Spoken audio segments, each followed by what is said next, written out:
Speed. Roger, move out.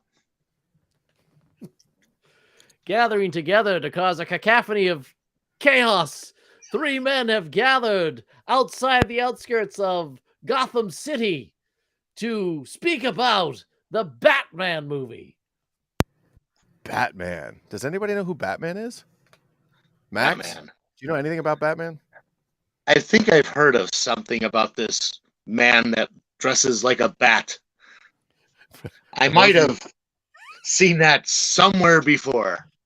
For those of you who can't see Max, his whole background, matter of fact, 3/4 of his house is not only decorated in Batman stuff, but I believe Max, you actually took pieces off the set of the original Batman TV show to build your house, didn't you?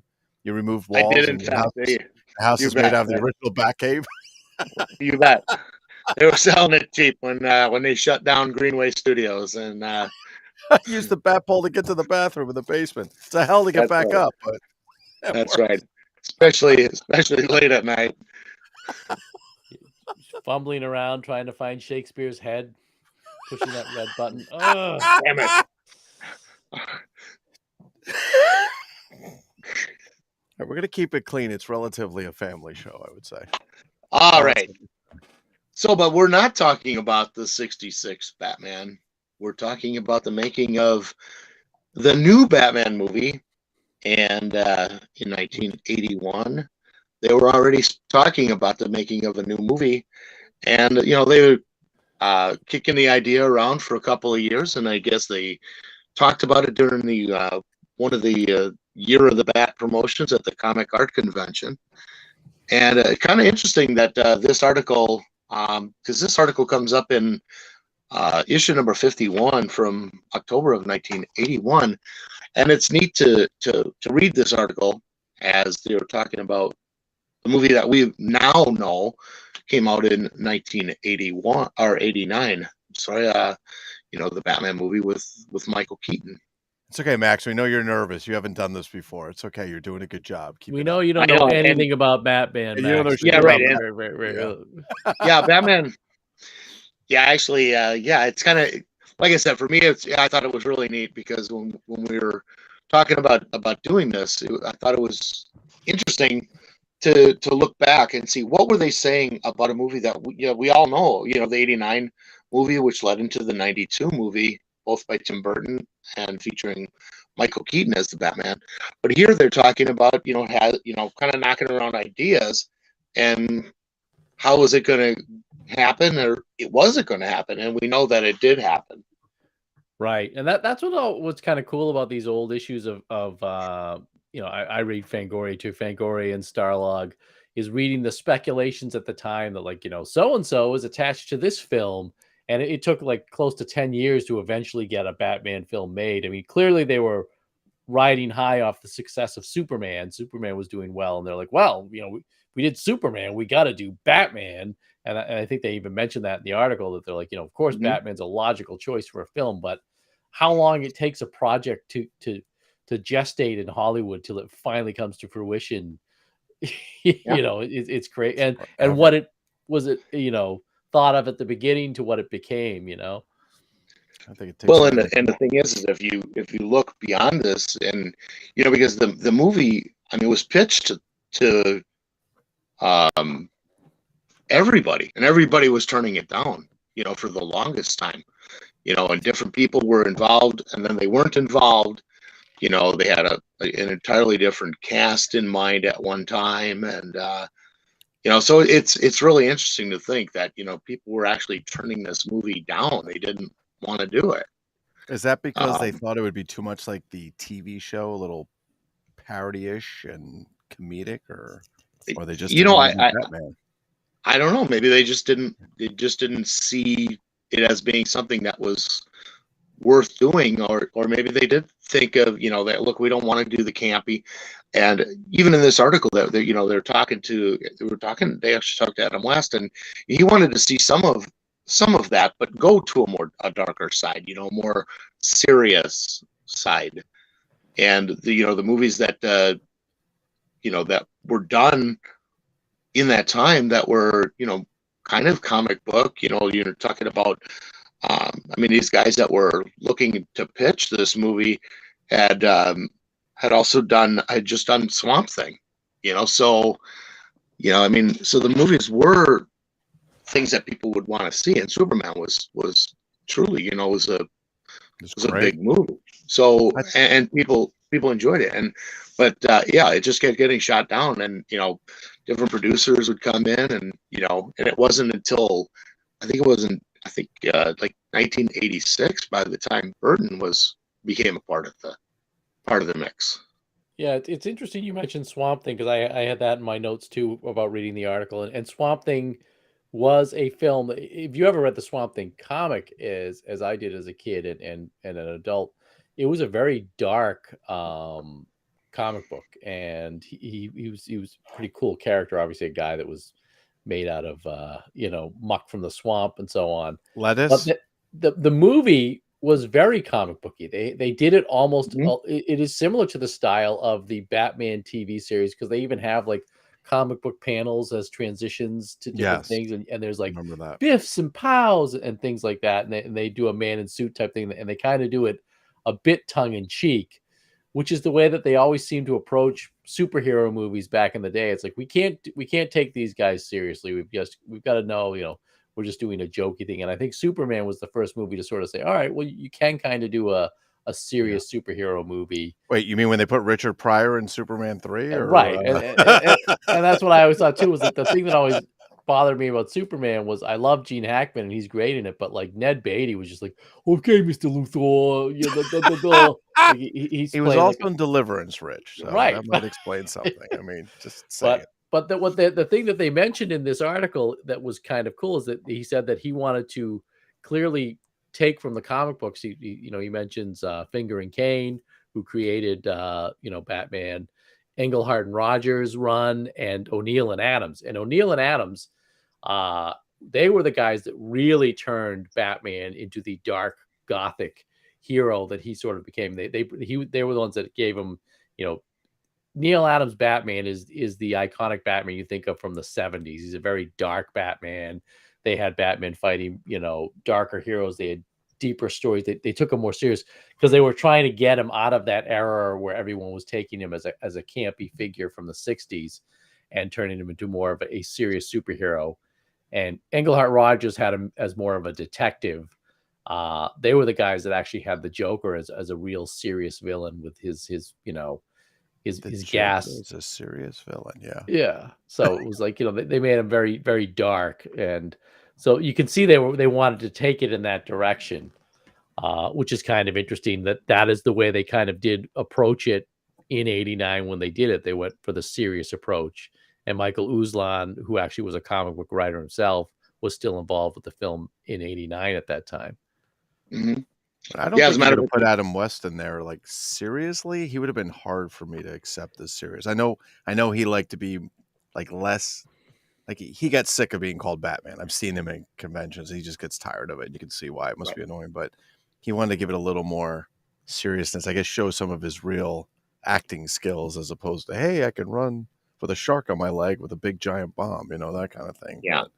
Yeah, well, and I don't think Uslan, wanted to make that kind of a camp either, because I think some of the studios that they first approached, they wanted that, and it was like not really the direction that they wanted to go, and they wanted to go into a darker thing, more like Killing Joke or something like that, or what is it, the Long Halloween or something, I mean, it's so they wanted to do a serious. More serious kind of something darker, but still, and I think that the way that the movie ultimately ended up had a very good comic feel because of all the different colors that was used in it, the lighting. I think that it went that way, and even the portrayal, the physical portrayal of the Joker played by Jack Nicholson. Was very comic oriented, as opposed to some of the later iterations of how the Joker was portrayed in later movies.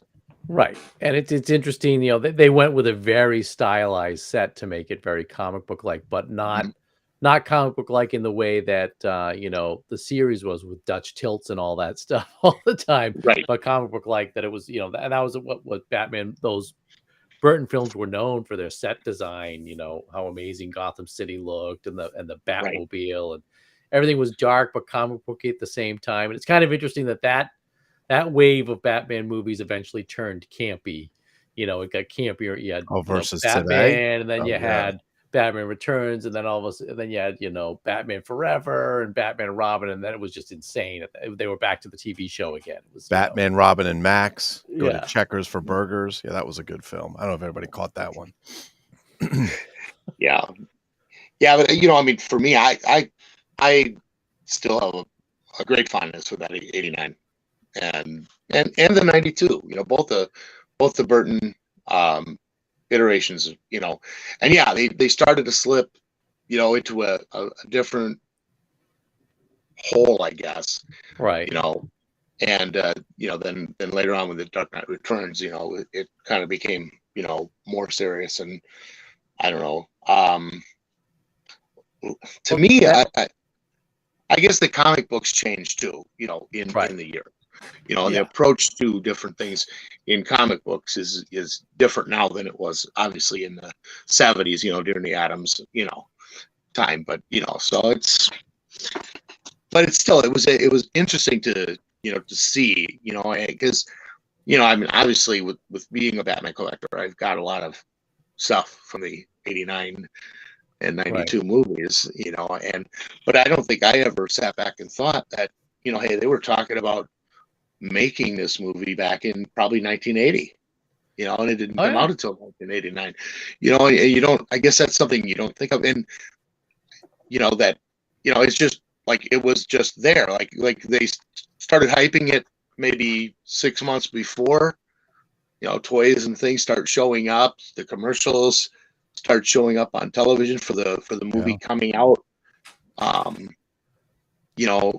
now because of technology and stuff like that, we hear about, like, for the 2022 Batman movie, I mean, we heard about it coming out, and then it doesn't come out in a year, and everybody's going, "Oh, this is never going to happen." Right. Well, I mean, people just they 10 years in the making. In a way, it was simpler, right? You didn't have the internet, like it was like and it was the same thing. Remember, like Michael Keaton as the choice for Batman, people were like, "Get out of here, that's insane!" But it wasn't all day long. You had to listen to that because there was no internet screaming about it all the time. So it was like whatever. No, but you did, as it was coming up. Yeah, you didn't hear about it for 10 years or when the casting was being done, like you did for for later on with the Ben Affleck, when they were talking about it, because everybody knows everything right away.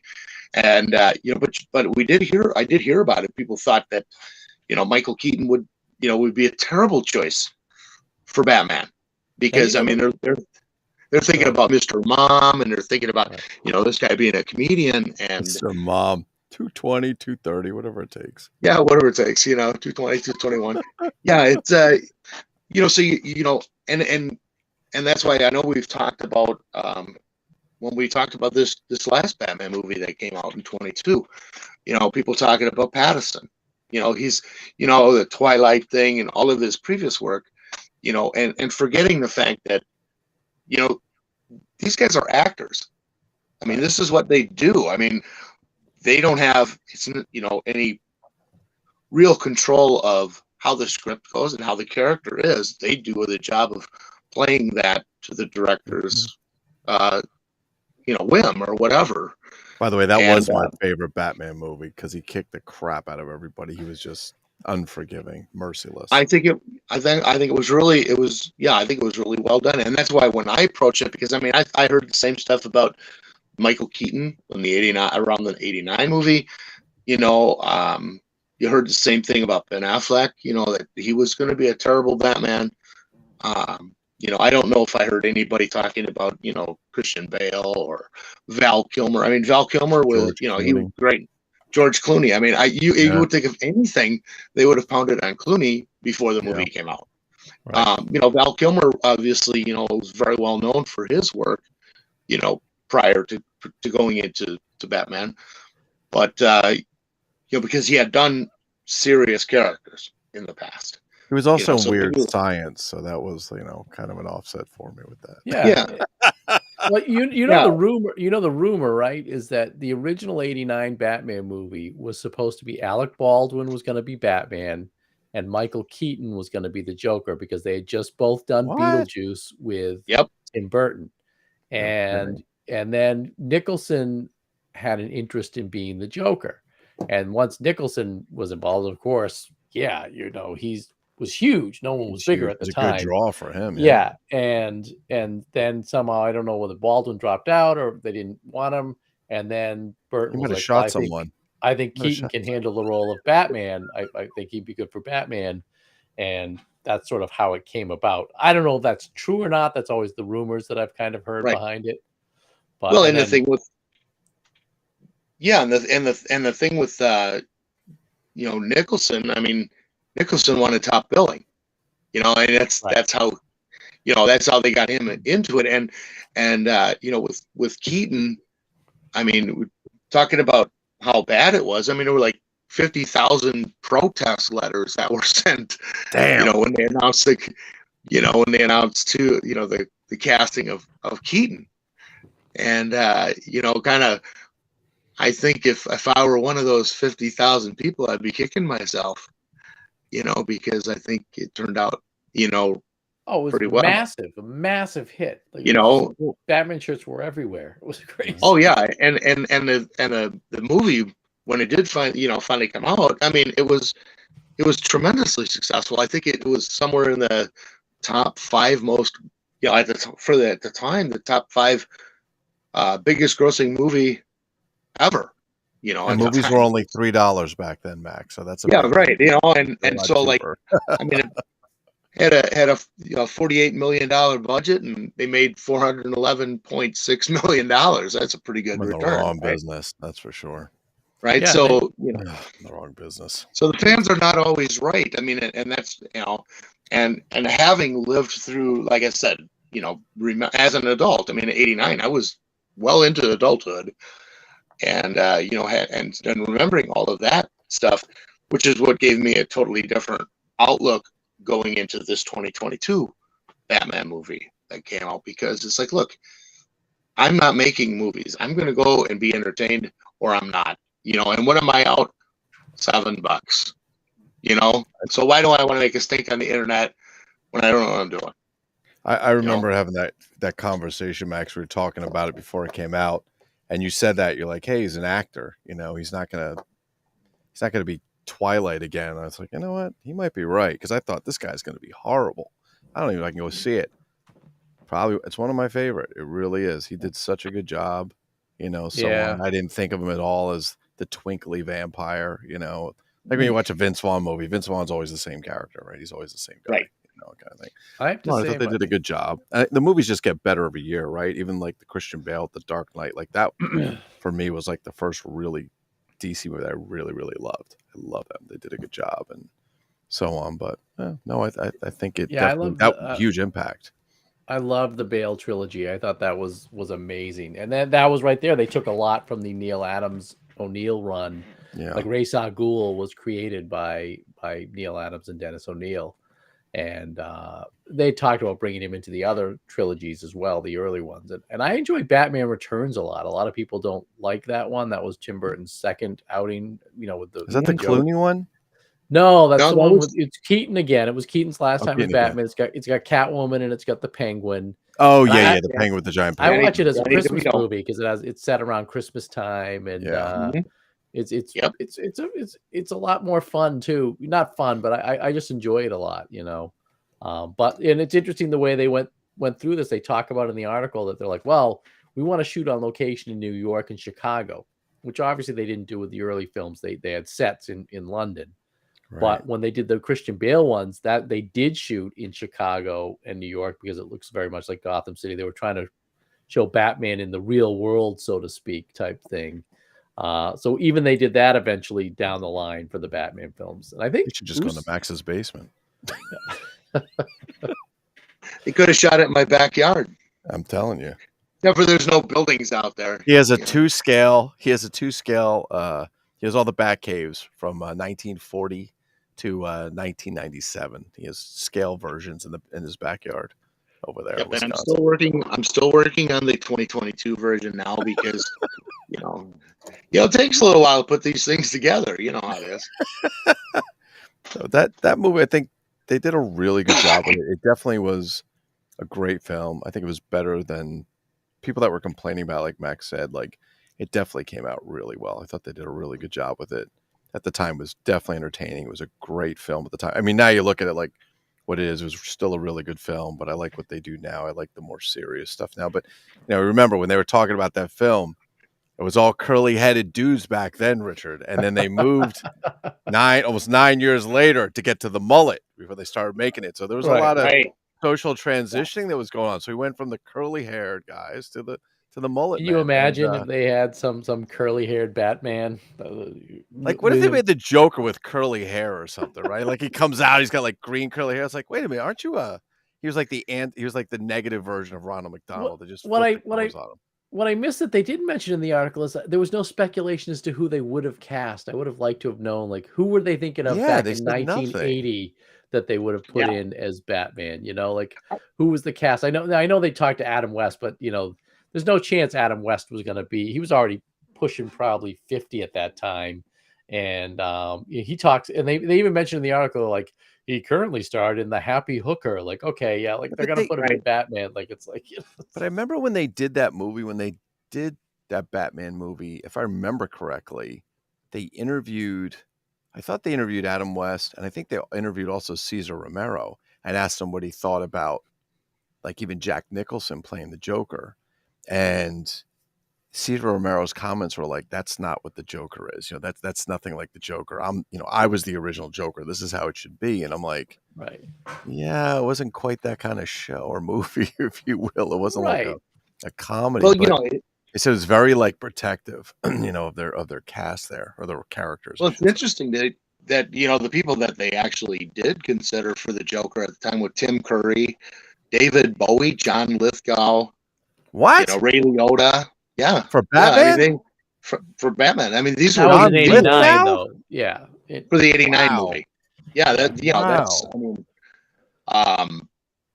it's. Yeah, I mean, so Curry? James Tim Woods. Curry? How about that? Yeah, Tim Curry. I think would have been a great. Tim Curry would have been. He played Pennywise, and he'd have been. I think he Devil in Legend. He plays a lot of good villains. And wait, no, for Batman, or these are just to be in the movie? These are for people that they were thinking about being the Joker. Oh, the Joker. I'm sorry. I thought you guys said Batman. I'm like, holy shit. No. As the Joker. I mean, Tim Curry. Can you imagine David Bowie? Yeah, he would have been good. David Bowie. I think I mean, he's not really an actor. I know he did some stuff, but he's not like, that's not really his thing, Well, some of the people they thought of for Superman, right? They wanted. You said this to me once before. You told me somebody. I almost lost my shit when you told me. Clint Eastwood, James Caan. Go ahead, shoot me. James Caan. Dude, hold on a second. There's a curly-headed dude right there. James Caan. That's a curly-headed guy. He should be he should have never let him back into a movie with that curly hair. Yeah. Sorry. And Burt Reynolds. Those were some of the choices they wanted for Superman. Burt Reynolds. They wanted a big 70s name. Cannonball Run to Superman. That'd be fantastic. And I think Richard Donner had to fight to get an unknown because nobody knew Christopher Reeve at the time, Wow. And that was the smart way to go. Like, have Superman be somebody that nobody knows. Because otherwise, if it's Clint Eastwood, you're just going to be like, oh, that's Clint Eastwood in a Superman suit, flying around, No, Christopher Reeve, he looked like him. I mean, they did a good job with him. Proportionally, he was right and all that stuff. He wasn't like crazy. Because I've watched some. There's some really cool like independent films and stuff. I've seen like Batman Dead End and shit like that. Oh, yeah. And they're very cool. The guys are unknown guys that do them, but the one guy who does. They did. Did you ever see Grayson? It's like a fake trailer. It's a trailer for a fake movie. I mean, the guy that does Superman in that is Clark Kent. I'm like, the guy's got the square jaw. I'm like, oh my God, that guy looks just like Superman. He's fantastic for it. But no, I think, yeah, you're right. If they use like Clint Eastwood, it would just be Clint Eastwood without a gun and a leotard with a cape. You know, it wouldn't be Superman like you. Which I think, in a way, that's why Tim Burton wanted to use Michael Keaton. He's probably like, Michael Keaton. He's known for this, but he's not known for superheroes, and he's not going to be distracting. Although I guess he was distracting in a different way. But and he was good as Batman. I have to say, like, he was good. You know, he did a decent job. Yeah. Well, other guys that were considered to play the role of Batman were Mel Gibson, Kevin Costner, Charlie Sheen, Tom Selleck, Bill Murray, Harrison Ford. Wait a minute. And Dennis Bill Quaid. Murray? Come on, Mr. Gopher. Come on, there Mr. you go. Gopher. Yeah. Bill Murray wanted to be a serious actor, like he still kind of does. You know, he's always like, I don't want to be. They all want to do something else. Be serious, right? like, yeah. You know? And that was back then. I mean, that's obviously that was mid '80s. You know, so Right. Wow. Think about him then. So I mean, out of that group, I mean, it's kind of interesting. That it did go Michael Keaton. I mean, I could have seen, Tom Selleck playing the part. Maybe would they have made him shave his mustache? Yeah, and I think that might have been I think that would have been the reason why he would have turned that one down. I guess, Tom Selleck with no mustache. I'd be like, I don't know. It'd be like an airplane with no wings. Right? Yeah, I mean, it just wouldn't make sense. It's useless. Yeah, Costner, I can't see.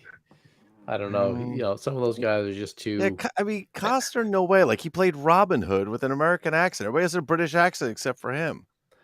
I'm like, can he not do one, or he just? I don't know. It's like whatever.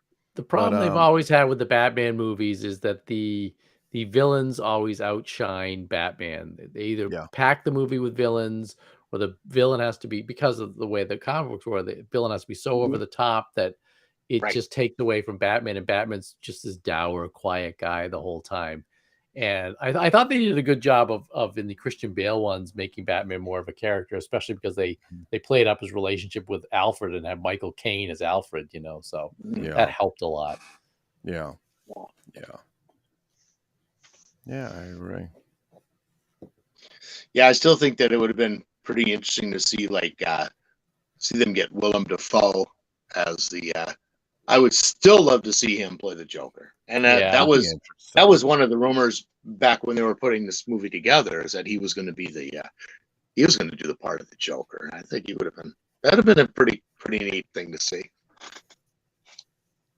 Yeah, the new movie, it worked all right for me. I didn't hate it, and it wasn't Pattinson at all. I thought it was too long. I'm like, this movie's going on forever. But he kicks ass. Yeah, I went back and watching clips, and I'm like, all right, here we go. Where every movie today, forgive me, even the Marvel films with Disney, and they have to put, they got to include a little of everything. And it's a little woke, whatever.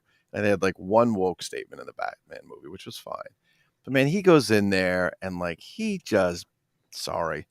I see like a bad guys and a good guy. I want to see that guy give a beat down. He gave a beat down. I mean, he was just knocking everybody out. And I'm not a proponent of violence. Well, I don't think I am a proponent of violence, but he gave a good beat down. And I'm like, yeah, man, kick some ass back. I'm like yelling at the theater, kick his ass. Like, go ahead. I thought that was really good. Not that there's anything wrong with the other ones. Yeah, the fight scenes are fine. Okay, but now I see the private, which you got scrolling across the bottom here. So for people that can't see, there's a scroll across the video, and after it releases through StarPod Log, we'll put it out. It says, Max doesn't know Batman. He's faking it. It's going across the screen as we're talking at the bottom. And it's kind of funny because I was sitting here moving my screen around here, and that's when I noticed as I scrolled my screen up. That's what they've been talking about. I'm looking at I'm only looking at. You're frozen on my end, Max. I'm frozen on my end too, and that's what I thought I was trying. Yeah, Max, I'm getting a little bit of a weak. So they give ratings. Rich, you've got a 10 out of 10. Max, you had a 10 out of 10. Now you're getting a 0 out of 10. That's why you're frozen. He's in the Bat Cave. He is in the Bat Cave, which is Max's code word for the shitter. So for the dungeon. God. Yeah. I actually took a picture of that, and I sent a little video of that, and I sent it to Nair. He says, Max must be loving this. I go, he is. I go, and I sent the little video and I point at the bottom. I go, read that. Max doesn't see it yet. Well, you know the tie-in from the the inside joke from the Batman movie that Adam West made. He's running around with the bomb trying to get rid of it. Oh, and the shark on his leg. Some days you can't and get rid there's of a the bomb. tie into the Christian Bale one. Yeah, the Christian Bale ends with him flying a bomb out to sea and it blowing Sure does. up. Yep. Yeah. You got to have something like that. I mean, they do all that crap. You got to have something like that.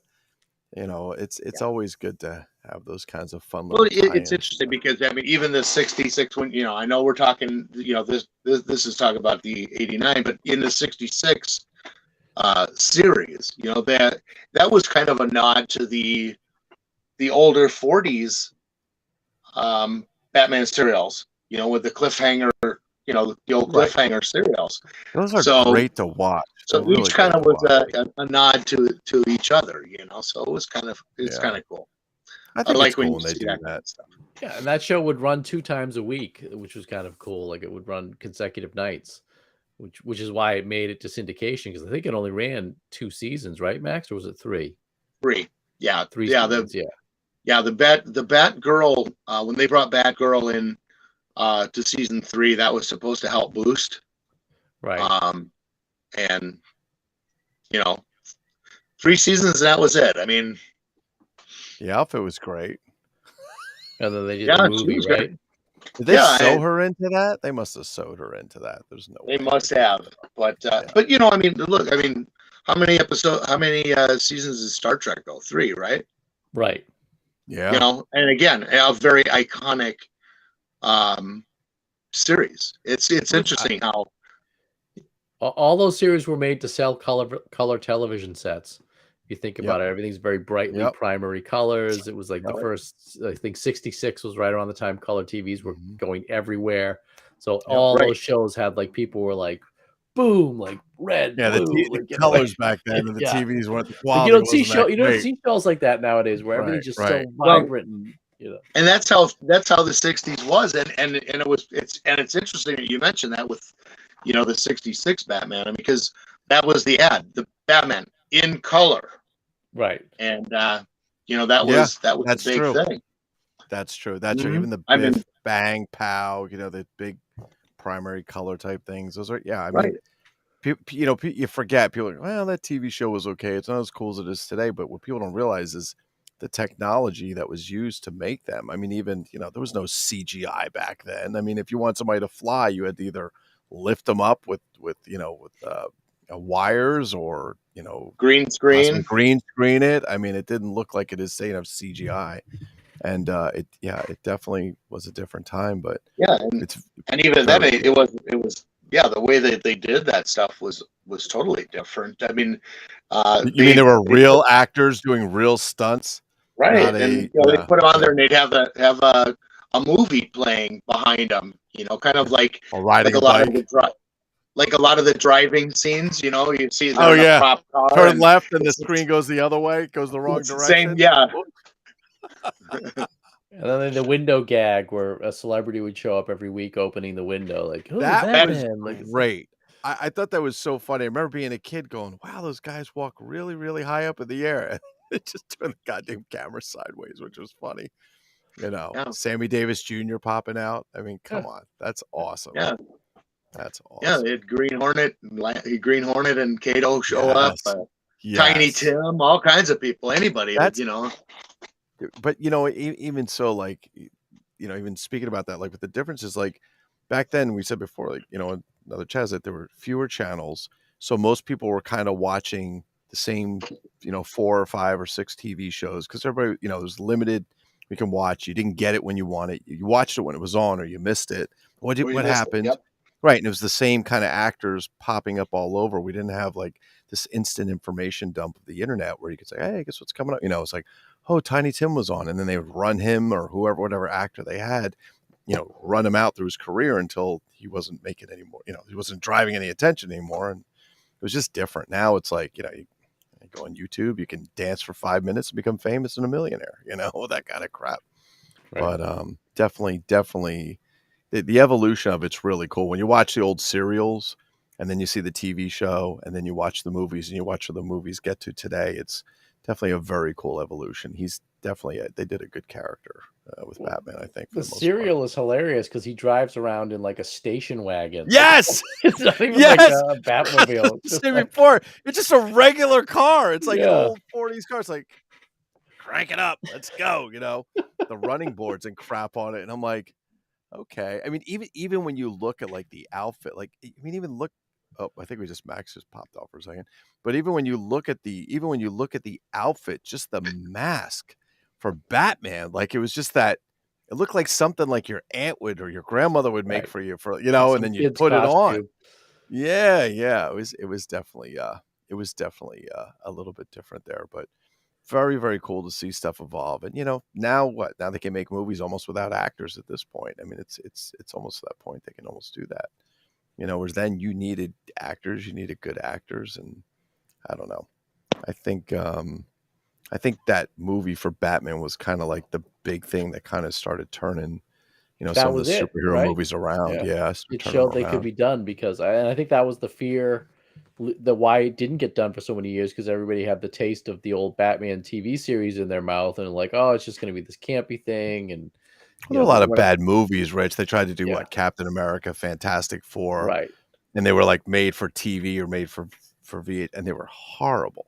Right. Because I think they tried to just take a comic book that was a cartoon and just transform it into real people. There was no difference when they did Batman with Michael Keaton. It was definitely different. It wasn't the comic book anymore, right? It wasn't exactly a comic book. If you talk about I remember the same thing right around when Batman was made. They then they started talking about they wanted to make a Spider-Man movie, and that didn't come out till to the 2000s. So it's like it took that. And I remember all the rumors about the different Spider-Mans and who was going to be in that and who was going to direct it and everything. And I mean, thank God it came out when it did because they had the technology to make it better. Oh yeah. Then they would have done it back in 1989 or they gave him a $300,000 suit as opposed to a $12.99 pair of pajamas, right? That they did to make the costumes then. Yeah, no, it's a huge difference. It really is. It's quite an evolution of it, if you will. Right. Just so you know, it's been 37 and a half minutes. Wow. We're gonna get. What happens when we let Max talk about Batman? Yeah, Max, duck. There's a batarang coming by your head. Duck. He's got like a batarang coming by his head.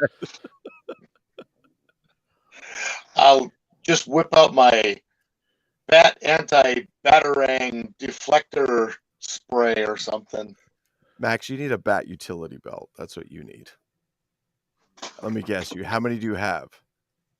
He's got a few. I just got the one. The one ideal one. Oh, ideal. That's what. Yeah. Nice. Yeah. Holy bat freeze frames! Max is frozen. Maximus, Mr. Freeze has entered Max's bat cave and frozen Max. Will Max become unfrozen?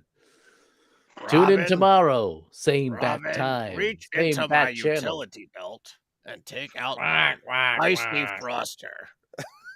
Now, if I can just twinkle my toes a little bit, I can generate enough kinetic energy to melt this ice. Too classic. Well, I know we're going to get edited on this. Oh my God. Well, guys, we just did like the we just did the whole. You know what? They're not going to put it in a segment. They're just going to take everybody else's out, and this will just be the whole StarPod. This is as long as the last Batman movie was. Without the violence. It's the same thing. There's just no violence in it. Well, guys, it's been a lot of fun. As usual, it's great to just sit here and shoot the breeze with you guys, even if my screen is freezing and you can't see me flipping you off right now. He is the resident Batman fan, collector, and expert, Max Overnighter, popping out of windows everywhere over on Mego Like, doing his lives. Is he gone? What happened to Lou's audio? Louis, turn your microphone back on. Oh, did I lose it? Oh, there we go. Yeah, Max, you were you need a doing like Max, you suddenly need a Lou was a frame. silent movie. I like lean forward and hit the switch on the damn thing. Max, you need a frame with a window, and then when you do your lives, you can just open it up, and then you just start doing your lives with a Batman logo on it. With a Batman logo. I am the vilest of villains, Dr. Durant. You can find me on YouTube at Dr. Durant's Sanctum, where I talk about comic books and monsters and toys and whatever I fancy. My real name is Rich Hurley, And or my alias. He likes to see curly hair on men. I think that's That's why my favorite villain on Batman was Vincent Price as Egghead, because he had no hair at all. Maximus, you want to go? Oh, I thought I go did. last because you want to go last because you get the Batman. Nope, I thought I did. I'm Max Overnighter, and you'll find me over at the Eagle Like Facebook page. I share some of my collections, ramble on just like this, sometimes talking to myself. But I do invite you to come on in and join the chat. And you'll also, every once in a while, catch me with these two other knuckleheads and a variety of other crazy characters on my Migo Like YouTube page when we do some silliness and stupidness there with our fearless leader, Lou, the man of ill repute. I don't know where the fearless leader comes from, but I would encourage you to check out these gentlemen on Dr. Durant's Sanctum on YouTube. Rich does tremendously great videos. He uses only the utmost professional video editing equipment and soundtracks. Maximus does lives. Max, for a guy who said he'd never do lives, has done more lives than the rest of us combined. He does really great lives. And I just sit back and type web pages all day. I think that's about what I'm doing at this point. You can find on YouTube My Migo Like. You can go to the website mymigolike.com, which is upwards of, I think it's almost 200 pages now of action figures, toys, and actually it'll be more because Rich just sent me some stuff I have to put up there and a couple other people. And then, of course, on the Facebook page, Migo Like, which is the friendliest Facebook page on the planet where we talk openly about toys, comics, costumes, movies, curly hair on men. I have no idea why that keeps coming up. And I think that's about it. I think don't get the wrong idea. The curly hair on men but it's better than the mullet. That's true. It's better than the mullet. I will say I'm that. not so sure. Curly hair is pretty frightening. We just lost 1/3 of our audience. I know. All of a sudden, all the curly-haired men are tuning out. You son of a bitch. And the mullets are tuning in. Yes, make sure you tune into Dr. Durant's Sanctum and post your complaints there if you happen to be an animal. Classic. All right, are we ready to end this stream? We are. Absolutely. All right, take we're care. We'll out see of you here. next time. Thanks for watching, or thanks for listening. My God. Bye. Bye.